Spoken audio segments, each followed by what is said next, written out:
שלום לכולם, אני הדס שיינפלד, ואתם ב"על החיים ועל המוצר", הפודקאסט שלי שמסתכל על מוצרים ועל החיים מנקודת מבט של מנהלת מוצר. והיום יש לנו מוצר שקצת פחדתי להתעסק איתו בעבר, כי הוא פשוט ענק. וחשבתי אולי לעשות כמה פרקים, אולי לעשות, לא יודעת, תגידו לי אתם אם אתם רוצים לשמוע עליו עוד כשנסיים את הפרק הזה, אבל המוצר הוא יוטיוב. מכירים? שמעתם? מוצר קטן? תראו, יוטיוב אפילו מבחינת, אם מסתכלים על כמות הביזנס שלה והגודל של החברה, אם היא הייתה מתנתקת מגוגל, היא הייתה אחת מהטופ חברות בעולם, כן? זה מוצר ענק, זה מוצר ענק, מטורף, ובאמת אפשר לדבר עליו המון המון, ואני עדיין מחויבת לפורמט שלי של 14 דקות, אז זה מה שנעשה היום. אני מקווה שאתם שומעים יותר טוב, אני כל הזמן עושה ניסויים עם המיקרופון הזה, אני חושבת שבפרק הקודם דיברתי קרוב מדי אליו, עכשיו אני מנסה קצת יותר רחוק, תנו פידבקים, אני אשמח להשתפר גם בעולם הזה, ובכלל תנו פידבקים על הפודקאסט. אז יוטיוב, בואו נדבר על זה. מאיפה הכל התחיל? הכל התחיל מזה שכבר היו לנו יכולות לצלם וידאו, אבל לא יכולנו לעשות לו שיירינג, כי הקבצים היו קבצי ענק, והיה מאוד מאוד מסובך לעשות לו שיירינג, ומשם הכל התחיל. הכל התחיל מזה שתעלו את הקבצים לאינטרנט, וכך תוכלו לעשות שיירינג עם אנשים אחרים. היו עוד מוצרים שעשו את הדבר הזה, אבל יוטיוב באמת הכי תפס, ומשם זה התחיל, מהשיירינג, מהסיפור של ההוסטינג, שזה יושב שם, ומהסיפור של לשלוח לחברים. עכשיו, לאט לאט, הדבר הזה גדל בצורה באמת יוצאת דופן. אני חושבת שהטרנד של וידאו שנכנס לחיים שלנו בצורה כל כך משמעותית, במיוחד עם הסמארטפונים שיכולים כבר לצלם, וכולם מצלמים וידאו, זה כמובן משהו שעבד ביחד עם הדבר הזה. ועכשיו ביוטיוב יש הכל. מבחינת התוכן, באמת יש שם הכל. החל משירי ילדים והדברים הכי תוכניות קטנטנות לילדים וכל מיני דברים ודברים שקשורים לילדים ספציפית, עד ידע מדעי, הרצאות שאוניברסיטאות שוות וחשובות מעלות לשם ופותחות לקהל הרחב. כל הידע שאתם יכולים לחשוב עליו נמצא שם. מוזיקה כמובן, ליוטיוב יש תת לייבל שנקרא יוטיוב מיוזיק, שאנשים שמשתמשים בו בארץ הוא הרבה פחות נפוץ, אבל אנשים שמשתמשים בו נשבעים בו, מאוד אוהבים אותו. כמובן שהם הפכו להיות גם מפיק של תכנים, ויש תכנים שיוטיוב מפיקים בשביל עצמם, והדבר החדש, יחסית, כן, אנחנו מדברים על כמה שנים, זה כל הכלכלה הזאת של קריאייטורס, אנשים שמתפרנסים מלייצר תוכן. נכון, הם עושים את זה באינסטגרם ובטיקטוק, אבל גם ביוטיוב. ונדמה לי שיוטיוב גם נחשבים לאלה שבסופו של דבר המודל פיצוי שלהם לקריאייטורס הוא הכי טוב, כבר מההתחלה. הם עוזרים לקריאייטורס כבר מההתחלה, בעוד שבפלטפורמות אחרות צריך כבר להיות גדול בשביל לקבל איזושהי חלוקת הכנסות. אבל לא ניכנס לזה, אני רק רוצה להגיד שקריאייטורס וכל מה שהם קריאייטינג, ביחד עם הפורמטים של הרילס והשורטס, כמו שקוראים להם ביוטיוב, זה ממש התפתחות של עניין התוכן. אבל אם נחזור שנייה צעד אחורה, התחלתי ואמרתי שביוטיוב יש הכל.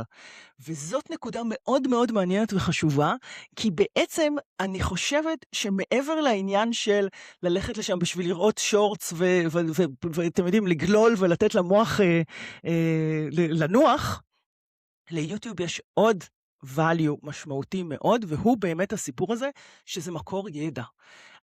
אני לא הבנתי את זה, וזה לא היה לי טבעי לאנשים בגיל שלי ובניסיון שלי, עד שעברתי לעבוד באיזשהו סטארט-אפ עם המון אנשים מאוד צעירים, יחסית, כן?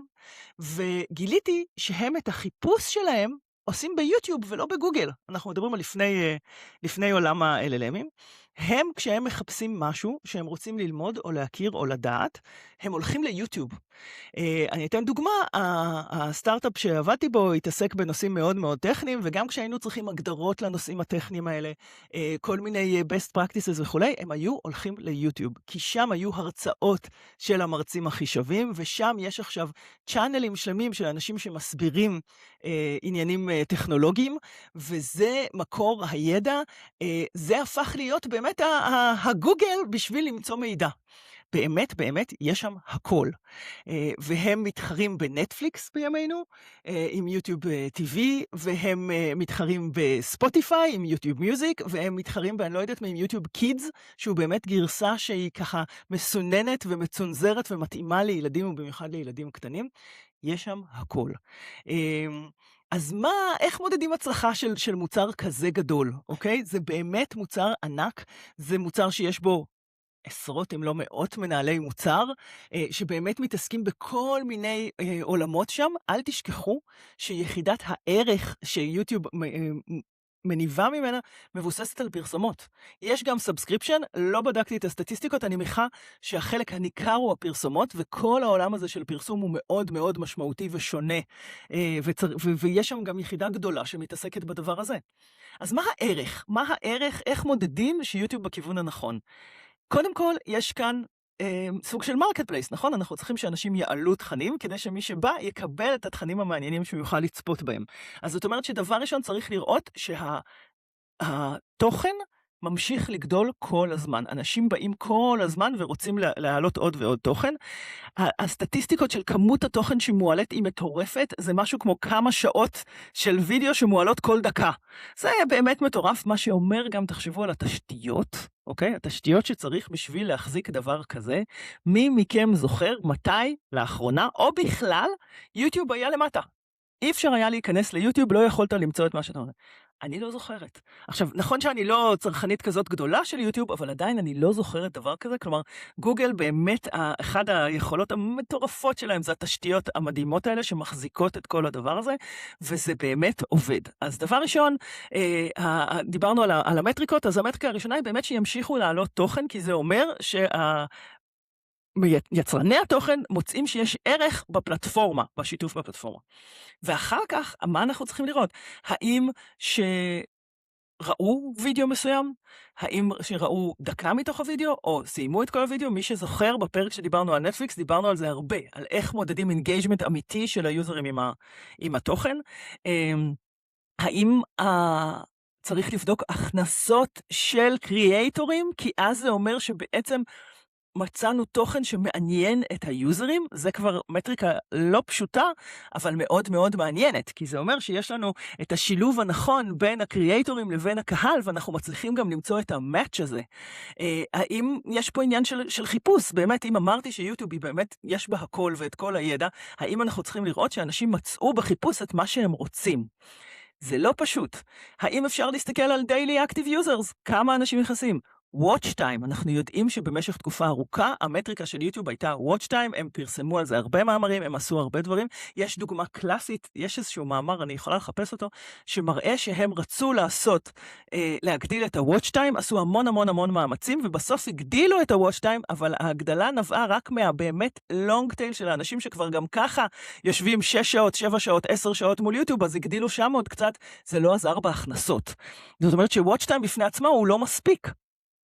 אז צריך לבדוק מי זה האנשים שצופים, ועד כמה הם engaged, ועד כמה הם מרוצים. כל הדברים האלה, בדיוק כמו בנטפליקס, זה מטריקות סופר חשובות, ובכלל לא פשוטות לכימות. שלא לדבר על זה שאנחנו מדברים על המון המון המון טריטוריות, המון המון שפות, שהמוצר מוגש בהן, ואיך מחלקים את הדאטה הזה, ואיך בודקים שאנחנו באמת בכיוון הנכון, לא פשוט בכלל. אני רוצה להגיד שביוטיוב יש עוד כמה דברים שהם ייחודיים ליוטיוב, ומאוד מאוד מעניינים. למשל, הם היו הראשונים, והתחרות שם היא תחרות שונה בעולם של אימבדינג. קחו את הוידאו הזה מיוטיוב, ותעשו לו אימבדינג באתר שלכם. ספוטיפיי לא נותנים את הדברים האלה למיטב ידיעתי, ובטח שלא נטפליקס. הסיפור הזה שאתם יכולים לשים את התוכן של יוטיוב איפה שאתם רוצים, ולא חייבים להיכנס לתוך יוטיוב עצמו בשביל לראות את זה, זה החלטה מקצועית מאוד מאוד מורכבת, גם טכנית וגם למדוד, והיא מאוד מאוד מעניינת. הם כמובן היו צריכים לעשות התאמות למובייל, כל מיני שירותי פרימיום, הסיפור של שורטס, הסיפור של כל בנייה לפי אלגוריתם ולא לפי חיפוש, לדעתי זה גם היה משהו חדש, זה לא היה במקור במוצר שלהם. סופר סופר מעניין לאן המוצר הזה עוד יכול להתפתח. אז בואו נדבר קצת על העתיד. כולנו מכירים את יוטיוב כמו שהוא היום, נכון? קל. אבל לאן הדבר הזה הולך?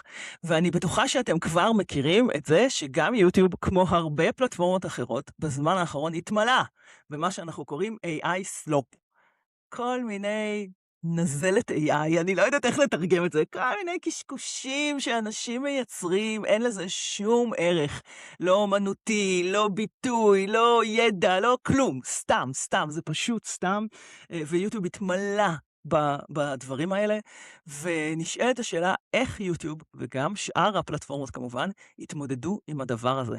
איך הם יסמנו לנו שמשהו נוצר ב-AI, איך אנחנו נדע להיזהר, כן? זה לא וידאו אמיתי, זה לא באמת, לא יודעת מה, איזה מנהיג פוליטיקאי שיוצא מתוך פח אשפה, ומראה לנו איך הוא הופך זבל לזהב, אלא זה באמת משהו שנוצר ב-AI, זה לא באמת חייל שמוציא תינוק מתוך בית עולה בלהבות, זה AI.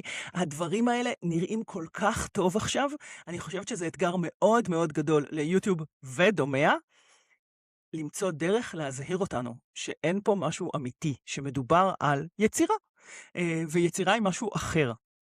אז אני חושבת שזה אחד האתגרים הגדולים, מזה שכולנו עכשיו יכולים לייצר וידאוים בצורה הזאת, יצאו גם דברים טובים, אוקיי? זה לא רק AI slop. אני רוצה לתת דוגמה.